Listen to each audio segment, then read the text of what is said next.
Bom dia, pessoal.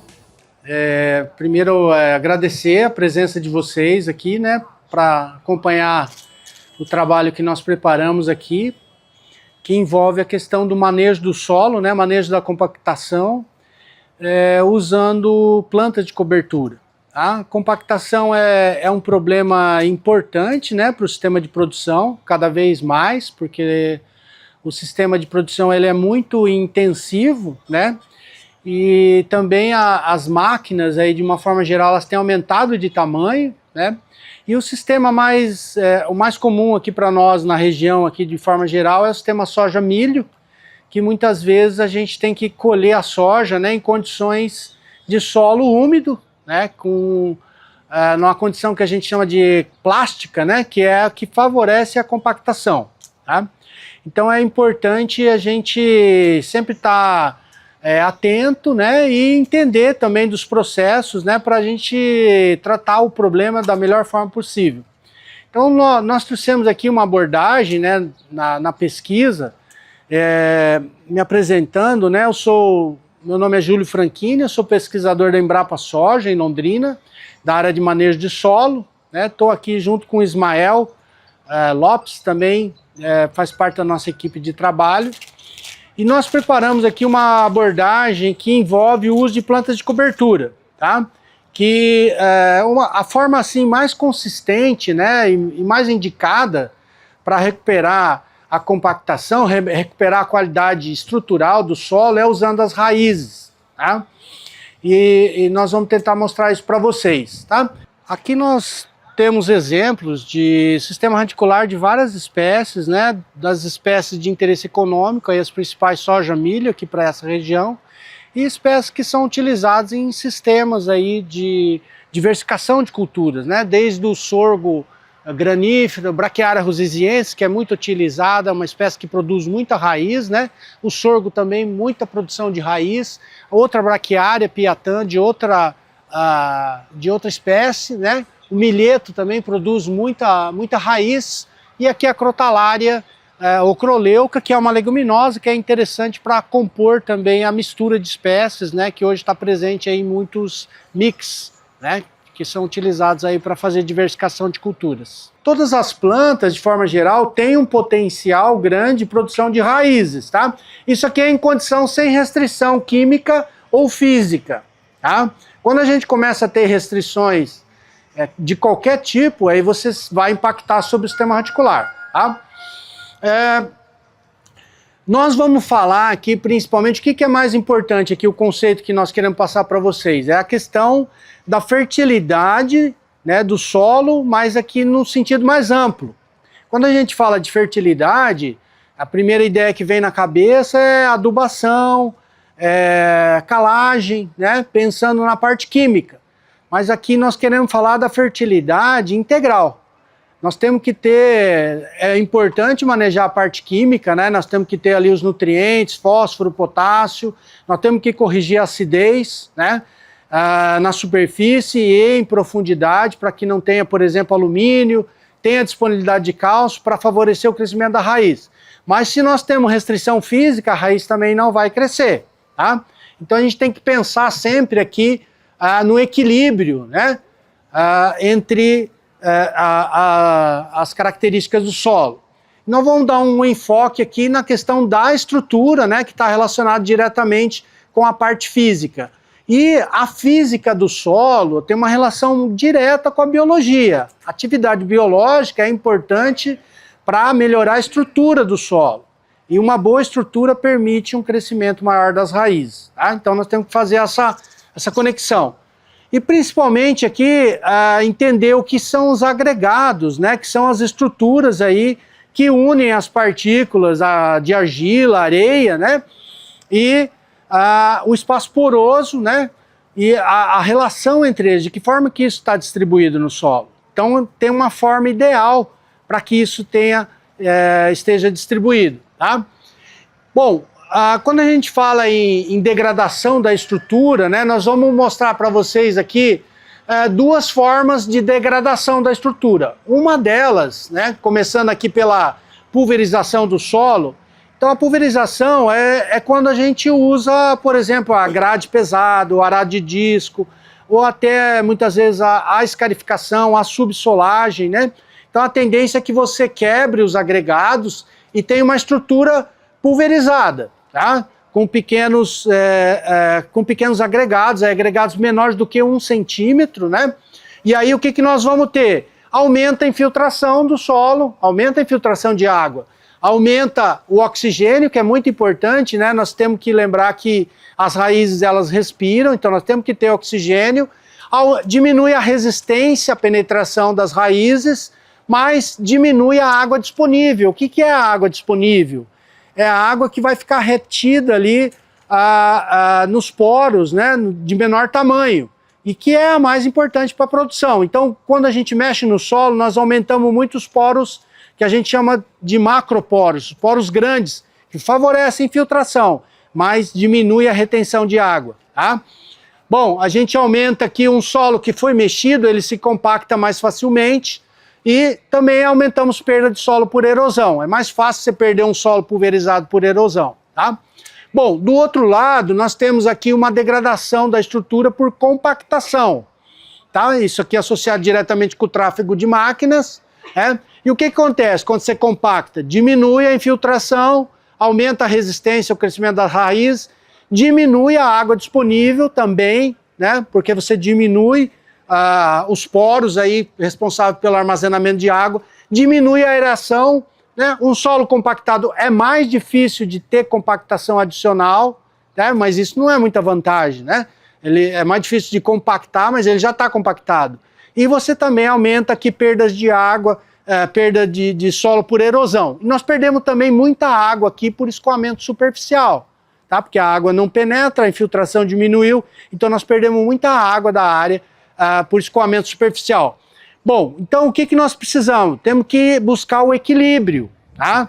O que é uma situação ali intermediária, né, onde a resistência e a aeração não seja limitante, aumente aqui a água disponível, aumente a resistência à compactação, diminui as perdas por erosão, tá? E esse equilíbrio aqui, ó, se vocês notarem aqui a diferença na estrutura, né, ela é dado por agregados aí, que a gente chama os agregados que dão qualidade na estrutura, são agregados entre 1 e 4 centímetros de tamanho, tá? Como que a gente constrói esses agregados? É uma tarefa bastante importante, tá? Bom, como que as plantas respondem, né, à produtividade em relação à estrutura? Então nós temos aqui, ó, exemplos, nós estamos olhando aqui um parâmetro relacionado à parte física, que é a resistência à penetração, né, do solo. E aí o que nós temos aqui? A resistência está variando aqui de 0 até 4,5, e aqui nós temos em cima a resposta da soja, tá? Aumento da resistência, e a resposta do milho, tá? E aqui é uma condição experimental, onde nós colocamos aqui, ó, o solo, resistências maiores, o solo foi compactado com 8 passadas de uma colhedora, tá? Aí simulando o processo que acontece ao longo do tempo aí no sistema de produção. Então, quando você tem aqui um solo compactado, né, a tendência é onde você mais perde produtividade. Aqui no caso a soja está perdendo 28% de produtividade, 36 sacas por alqueire, né, com valores de resistência mais altos. Nós temos aqui do outro lado, então aqui o solo compactado, do outro lado o solo que foi escarificado.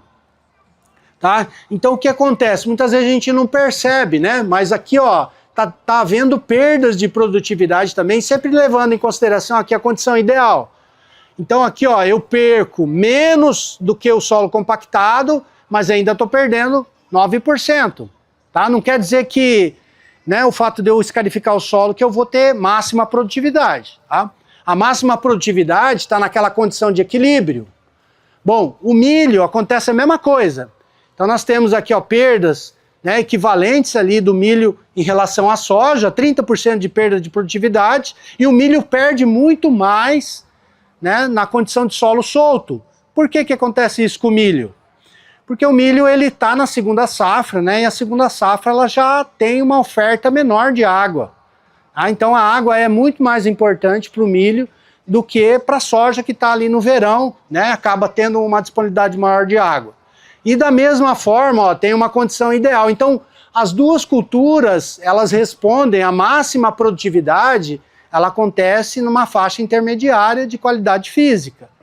Então, a qualidade física, ela é um fator importante. Você tem ali, tanto os extremos, eles causam perda de produtividade. Bom, e o que a gente recomenda, né? Então, quando você tem um problema de compactação, qual que é a primeira decisão que o produtor de forma geral toma? O que eu vou fazer quando eu tenho lá um diagnóstico, né, de que o solo está compactado? Normalmente é fazer uma escarificação, fazer uma subsolagem, né? Só que o que a gente observa? Quando que a escarificação ela traz um retorno em termos de produtividade? Quando que é garantido que eu vou ter retorno escarificando? Principalmente quando eu estou aqui numa situação extrema de compactação, eu faço uma escarificação, eu trago meu solo para essa condição aqui, onde eu vou ter uma redução de perda, mas ainda estou perdendo. Tá certo? Bom, isso aqui é um ciclo, porque essa estrutura aqui não tem estabilidade. Então, normalmente, o que vai acontecer? Eu escarifico, daí o solo recompacta. Escarifico, ele vai recompactar. Então, os dados de pesquisa mostram que o efeito residual de uma escarificação, ela não passa de 6 meses. Então, normalmente, você tem que repetir a escarificação. Aí você entra num ciclo, né, que você nunca vai atingir a condição ideal. Então, o que a gente recomenda? Não é proibido escarificar, não é proibido mexer no solo, mas o ideal, então, que se você tiver que mexer no solo, que você associe com as raízes, né? Que as raízes, elas são os principais responsáveis por dar a característica de estrutura aí mais favorável para o armazenamento de água, crescimento das raízes. Isso aqui são dados que a gente tem coletado aí junto com a Cocamar, né? Então nós coletamos aqui, são dados de propriedades agrícolas, onde nós monitoramos áreas com diferentes sistemas de manejo, tá? Então, em torno de 60 propriedades, nós temos aqui, primeiro, separado, né, se houve ou não preparo do solo. Então eu tenho aqui preparo do solo e tenho diferentes sistemas de produção. O que a gente chama de padrão, aí depende da região, mas o principal aqui, nós estamos olhando soja, milho, tá? E sistemas que a gente chama de aprimorado, que é quando a gente procura aumentar a diversificação, que é usar ali consórcio de milho com braquiária, usar planta de cobertura em janelas, né? A janela entre a soja e o trigo, por exemplo, nas regiões que plantam trigo, a janela que tem depois do milho, ou usar essas plantas de cobertura de forma isolada, como o plantio solteiro, né, para realmente recuperar a estrutura, tirar a cultura comercial, isso dentro de um sistema de planejamento da área, né, tentando fazer isso aí de forma escalonada dentro da propriedade. E que é o processo mais rápido, não é? Para recuperação, muitas vezes só usando plantas de cobertura você consegue recuperar. Aqui nós temos um exemplo, né? Então, o que acontece quando você mexe no solo, né? Então, em termos de infiltração, até aumenta um pouco a infiltração, a taxa de infiltração é menor ali no sistema soja-milho, né? Existe aí uma perda de qualidade estrutural ao longo do tempo nesse sistema, principalmente aí por causa da colheita, né, em condição de solo úmido, a colheita da soja. Aqui no sistema aprimorado, ó, a taxa de filtração já aumenta bastante, o que é interessante aí para a gente não perder água da área. Bom, aqui nós temos o índice de qualidade da estrutura, que é um índice que é uma metodologia de avaliação da qualidade do solo, que é um método de avaliação visual da estrutura, tá? Foi desenvolvido aí pela Embrapa, né? E aqui, ó, nós temos como que o método funciona, né? Depois vocês podem olhar aqui com mais calma, mas nós temos aqui, ó, a gente tira uma amostra de solo da camada de 0 a 25, abre uma pequena trincheira, e aqui nós temos como que é um agregado de solo compactado, né? Olha a cara aqui da Heloísa. Heloísa, você vai sujar a mão, né? Eu vou dar aqui pro Nelson. Segura aqui, Nelson, esse... O que você acha desse agregado aí de um solo compactado? Parece um tijolo, né? Então, ela permite esse tipo de estrutura aqui. Segura aqui, Maurício. O que você achou? Você acha que a água vai entrar aí, as raízes vão conseguir atravessar? Então, esse tipo de análise, né? Segura aí, vai passando para os colegas aí para eles poderem. Então, a gente consegue diferenciar então um solo compactado usando essa metodologia que a gente faz lá na propriedade, tá? Abre uma pequena trincheira e aqui, ó, em contraste, nós temos aqui amostras de solo onde o solo não está compactado, tá? Onde a gente tem aqui a característica dos agregados, já são agregados, aqueles agregados de 1 a 4 centímetros, né? Que eles dominam toda a estrutura. Então essa é a condição ideal, tá? E aqui, então, o que a gente vê? É uma escala de notas que vai de 0 a 6, né? E a gente vê aqui, ó, que com o preparo do solo ou no sistema padrão, a nota está aqui não chega à metade da escala, né? Então está abaixo de regular, né? A estrutura. Aqui já nós estamos numa nota bem maior, aí que já vai dar uma qualidade de estrutura de boa a muito boa, tá? Então a estrutura do solo melhora quando você aumenta a diversificação. Aqui é um ponto importante, né? Um trabalho que a gente desenvolve junto com a Exalc, de pesquisa, né? Na área de crescimento de raízes, que a gente mostra aqui, ó, que quando você usa, se você pega uma amostra de solo e reconstrói o espaço poroso, né? Reconstitui o espaço poroso, daí você vai ter um espaço poroso que a gente chama de artificial, né? E compara com um espaço poroso onde os poros foram criados pelas raízes, que são bioporos, tá? Então o que acontece com o crescimento das raízes da soja aqui, né? Nós temos crescimento da raiz da soja em condição de poros criados artificialmente e em bioporos, tá? Tem um aumento aqui bastante significativo para a soja e também para milho. Tá? O milho aqui praticamente ele dobra a taxa de crescimento. Isso aqui são centímetros por dia. Tá? Então, o que acontece? A raiz, e aqui que vem o grande segredo, né? Quando você coloca uma planta de cobertura para ela se desenvolver antes da cultura principal, ela vai criar uma rede de bioporos que vai favorecer o crescimento da cultura principal depois, tá? Pensando aqui na soja, tá? E também no milho, né? Que a gente está vendo aqui que acontece também no milho. Isso é muito importante. E depois nós vamos ver lá no campo isso ao vivo, né? O que aconteceu. Bom, aqui ó, nós temos também uma outra situação onde nós temos aqui extremos, né? Isso aqui é um trabalho que foi conduzido na Embrapa em Londrina, depois de 7 anos, nós conduzindo a área, né? Há 7 anos no sistema soja rusisiense, tá? Comparado com o sistema soja pousio, então são dois extremos. Pousio significa o quê? Não ter raízes no inverno, tá? E comparado com o sistema padrão, aí, que seria soja milho. Então, em termos de qualidade da estrutura, ó, o milho e o pousio aqui ó, estão no mesmo nível, em termos de qualidade de estrutura.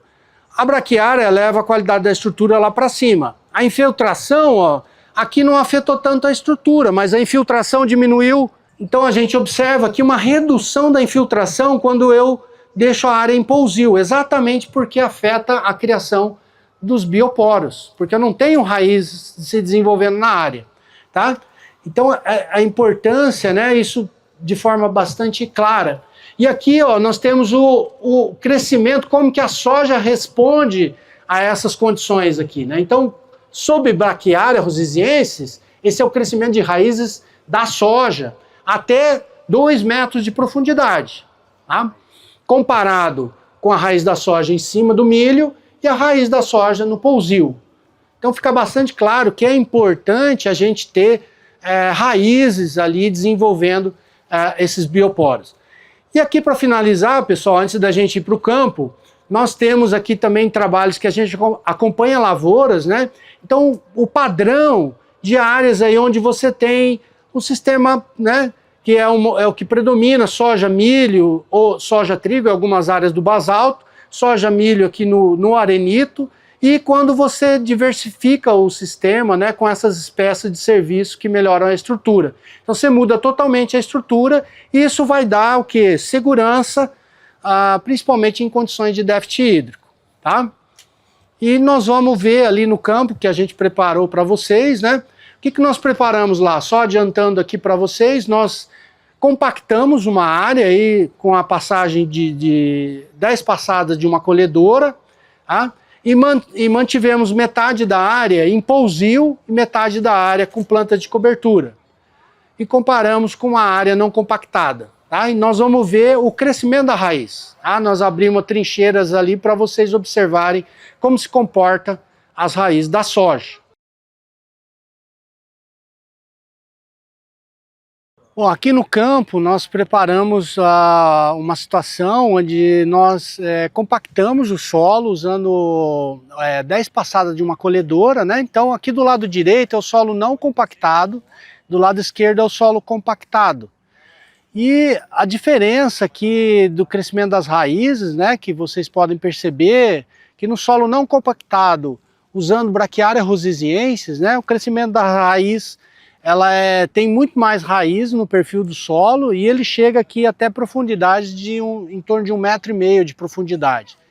Do lado esquerdo, né, com o solo compactado e que foi mantido em pousio, né, durante o período após a compactação, então na ausência de raízes de plantas, né, então o crescimento radicular é bem menor e a profundidade atingida também é menor. Então isso impacta diretamente no reservatório de água disponível para a cultura. Esse ano teve uma boa distribuição de chuva no início do período de crescimento, mas mesmo assim a gente já vê uma diferença aí no crescimento, né, quando compara a soja nas duas situações. A expectativa é que nessas condições aqui a gente tem uma redução de produtividade aí na faixa de 20% a 30%. Esse é o perfil do solo compactado, então a gente observa que principalmente, né, a camada compactada ela se localiza mais ou menos na camada de 10 a 20 centímetros, então existe aqui uma dificuldade de penetração, mas mesmo assim você vê raízes que conseguiram atravessar, né, essa camada mais compactada e chegam aqui até quase 1,5 m de profundidade. Mas a quantidade aqui é bem menor, né, do que a gente viu ali no solo não compactado. Chamando a atenção aqui que para esse ano, né, houve uma boa distribuição de chuvas no início do período de estabelecimento da cultura, né, existe uma relação direta entre a resistência do solo, a penetração das raízes e a umidade. Então o solo, quando tem umidade, a raiz ainda consegue trabalhar e criar caminhos ali para ultrapassar essa camada de maior resistência, né, que é a camada compactada. Aqui nós temos o tratamento não compactado, né, a área não compactada, e também foi cultivada com Brachiaria russisiensis. Então a gente consegue perceber aqui, né, a diferença do volume, da quantidade de raízes, né. Primeiro porque o solo não está compactado e porque também usamos uma espécie aí que cria poros, né, que cria brioporos, que depois a cultura da soja utiliza esses poros criados pelas raízes da braquiária para desenvolver suas raízes. Então aqui a gente vê uma distribuição muito maior, um volume muito maior de raiz e também em profundidade, né, que esse é o segredo aí para que a gente ganhe estabilidade de produção em condições de déficit hídrico. Aqui nós já tivemos no mês de janeiro, né, um período aí desde o dia 13 até o dia 29, ficou sem chuvas, né, e durante o desenvolvimento da cultura também aí houve períodos menores de deficiência hídrica, né, mas ela sente muito menos nessas condições aqui com um sistema radicular mais profundo.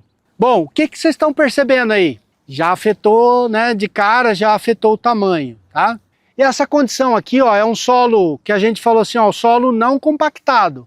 Mas não quer dizer que ele já não tinha problemas de compactação, ele só não recebeu a compactação adicional, tá? Porque a gente vê aqui que mesmo na condição ali não compactado, ele tem uma camada ali que tem maior resistência. Normalmente a camada ali que concentra toda a pressão do tráfego é entre 10 e 20 centímetros. Então o peso das máquinas, ele vai compactando essa camada de 10 a 20 centímetros. É não compactado e a gente colocou Brachiaria russisiensis, tá? Bom, o que a gente vê aqui em termos do crescimento das raízes? Né, um crescimento mais uniforme, né, e em profundidade, tá? Então isso daqui que eu acho que muitas vezes, né, a gente não tem oportunidade de observar o crescimento, né, da soja, do milho em condições reais, tá, de desenvolvimento. Bom, aqui cada linha dessas são 25 centímetros. Então aqui nós estamos até 1,25 m, porque a gente parou em 1,25 m. Se a gente continuar cavando, as raízes, muitas vezes eu mostrei lá para vocês, raízes até 2 metros de profundidade. Por que é importante a raiz crescer em profundidade? Tudo, né? Raiz é tudo para a planta. E aqui, vamos pegar para esse solo argiloso aqui, nós podemos fazer uma conta aqui bem simples. Cada centímetro armazena 1 milímetro de água. Tá? Então se a gente pegar aqui 1 metro de profundidade, quantos milímetros eu consigo armazenar? 100 milímetros. 100 milímetros dá para quantos dias? Para a soja. Então a soja ela precisa de 7, 8 milímetros por dia, quando ela está nesse estágio aqui, a maior demanda dela. Tá? Então, se ela tiver raízes até 1 metro, ela vai aguentar aí 10, 12 dias, né? Às vezes 12, 15 dias. Tá? Então é isso que a gente normalmente vê. Estamos conversando todo mundo aí, esse ano teve ali um período de 15, 20 dias sem chuva, a soja já começou a sentir. Tá? Então é exatamente isso que ela tem de água disponível. Se a gente aumenta a profundidade do sistema reticular, eu aumento o tamanho do reservatório. E ela vai aguentar mais tempo, né? Então essa é a grande diferença, às vezes, de manejo. O vizinho ali, um do lado do outro, né? Com o mesmo tipo, o mesmo manejo, e diferenças grandes de produtividade está relacionado principalmente aí com a parte física do solo. Bom, esse aqui seria uma condição ideal de desenvolvimento de raiz. Aí eu venho aqui para o solo compactado, tá? Então a gente vê aqui, ó, ainda consegue ver raízes que conseguiram atravessar aqui a camada compactada, tá? A camada compactada está aqui, ó. Se vocês olharem para cá, ó, dá para perceber aqui nitidamente, né, a camada compactada que foi criada pelo tráfego da colhedora. Bom, por que as raízes conseguiram atravessar? Aqui, durante a fase de desenvolvimento, ali entre o plantio, né, até o mês de dezembro, praticamente não faltou água. Então, existe uma relação direta entre a resistência do solo e a umidade. Se você tem um solo compactado e ele está úmido, a raiz ela vai encontrar pontos ali de fraqueza que ela consegue atravessar. Tá? Então, se a gente tivesse faltado água ali no início do desenvolvimento, com certeza nós teríamos menos raízes ainda, principalmente em profundidade. Tá? Várias raízes aqui conseguiram ultrapassar. Tá? Mas você vê que tem uma quantidade bem menor e tá mal distribuída. Tá? E as raízes em profundidade têm menor quantidade também. Vocês viram aí que isso já deu uma diferença ali de altura nas plantas. Aqui nós temos a situação em que o solo foi compactado, mas diferente ali da outra área onde o solo foi mantido sob pousio, né? Aqui nós colocamos 2 tratamentos com espécies de serviço. Um tratamento com a braquiária solteira, braquiária rusizense solteira, e um segundo tratamento com um mix, né? Que já é uma mistura de 4 espécies, aí, considerando o sorgo forrageiro, a própria braquiária rusiziense e 2 espécies de crotalária. Tá? O que a gente observa aqui é que a presença dessas plantas, elas criaram um ambiente, né, apesar da compactação, criaram um ambiente que favoreceu muito. Praticamente aqui o crescimento das raízes é igual ao crescimento que nós observamos lá na área não compactada, né, com braquiária rusiziense. Então essas espécies, elas criam esses poros, né, que depois vão servir de caminho preferencial para o crescimento das raízes da soja. Ressaltando, né, que a compactação em si, ela não foi totalmente remediada, né? Nós temos aqui, podemos observar no perfil que ainda está presente aqui a compactação, mas mesmo assim as espécies criaram caminhos aí que facilitaram o crescimento da raiz da soja. Então a gente vê aqui um crescimento bastante, quase que próximo do normal, né? E um crescimento, uma distribuição de raízes aí que atinge todo o perfil do solo, mostrando que a compactação ela pode ser remediada num curto período de tempo, né, usando plantas de serviço. Eu mostrei para vocês lá a questão da resistência, mas lá faltou um detalhe, né, que a resistência lá ela foi medida num teor de umidade que é a umidade de capacidade de campo, né, que é assim, o solo tem umidade, vamos dizer assim, os poros não estão cheios, mas ele está úmido. É como se fosse a umidade ideal para plantio. Tá? Aquela umidade lá que é a ideal para plantio. Aqui, quando a gente mediu, o solo estava mais seco. Tá? Então, o que, que acontece? A resistência aumenta muito. Tá? Não quer dizer que se a gente fosse medir na capacidade de campo, provavelmente daria valores menores. Tá? Mas aqui o objetivo principal do mapa é mostrar a distribuição da resistência. Tem que tomar muito cuidado quando você faz uma avaliação da resistência, porque ela é diretamente proporcional à umidade. Tá? Então, se você faz aqui com solo mais seco, ele vai dar uma resistência mais alta. Mas aí qual que seria o valor crítico? Né? O valor crítico na capacidade de campo, que é essa condição de umidade, que para esse solo aqui, por exemplo, ele vai ser, depois de uma chuva de 30 milímetros, 2 a 3 dias depois, né? Dessa... porque senão você fica perdido, tá? Porque, assim, é muito difícil, né? A parte física do solo é muito difícil o diagnóstico, né? Por isso que a gente também sugere ali usar o DRESS, porque o DRESS também ele ajuda, né? Mais uma informação ali que você pode trabalhar junto. Mas quando você trabalha na capacidade de campo, hoje, resistências maior que 3, 3,5 é que a gente começa a se preocupar.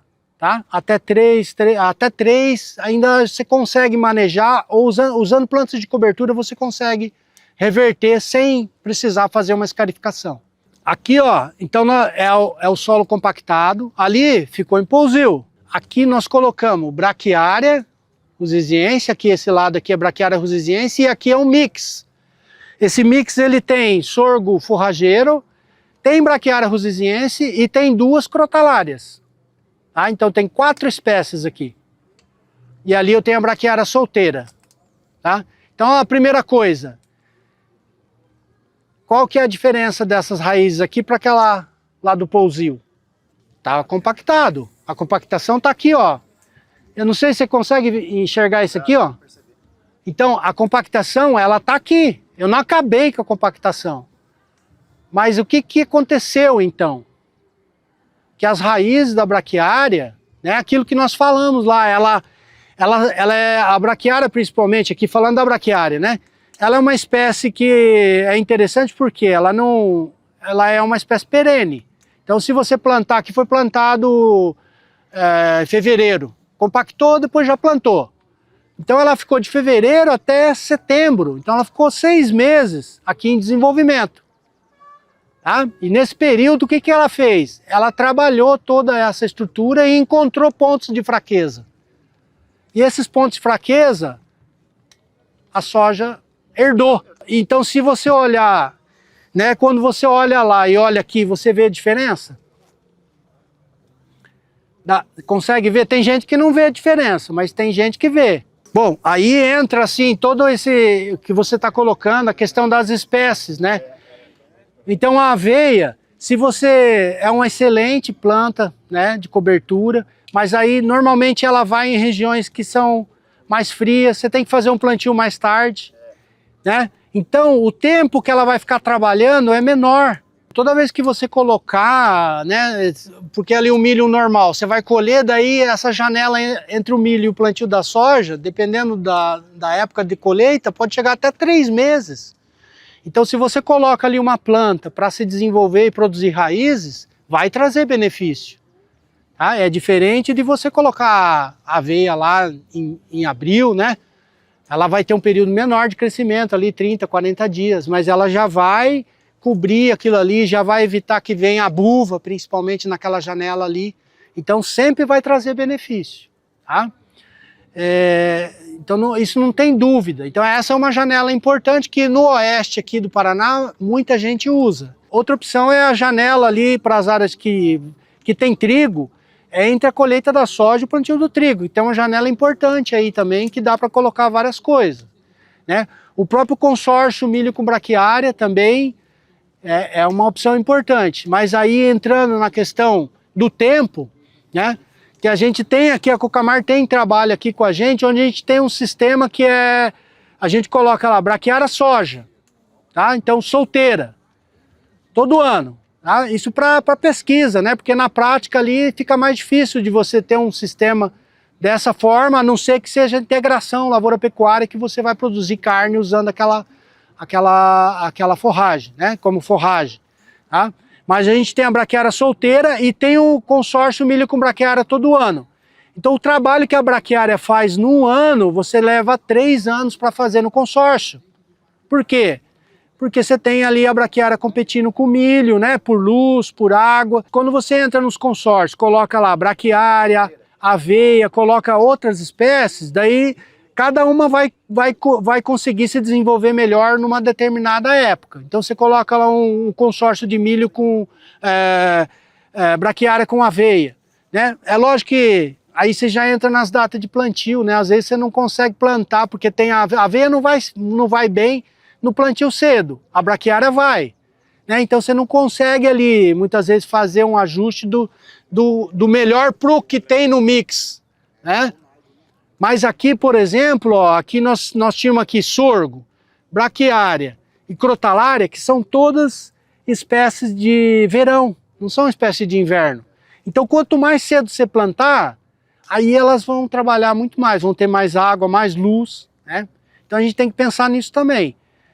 Sempre que puder a gente plantar, mas quando cada vez mais tarde, a gente vai diminuir o tempo de trabalho, né, que elas vão ter ali para desenvolver esse trabalho de criar esses poros, tá? Bom, a compactação está aqui, tá? Mas eu já consegui aqui, ó, imagina, você viu ali, ó, como que afetou o crescimento da raiz? E aqui ela já entregou uma situação para a soja em 6 meses. Tá? Bom, essa compactação aqui, ela é muito alta, vai dar valores aí de resistência, mesmo na capacidade de campo, de 4, 5 megapascal.